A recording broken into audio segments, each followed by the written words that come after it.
exclusive release by Farooq Khan.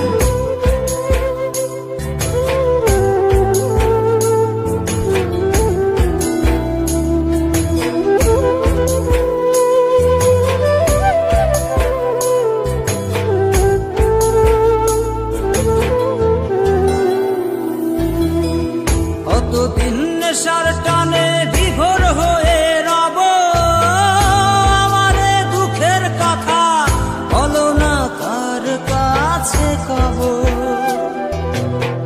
কতদিন নেশার টানে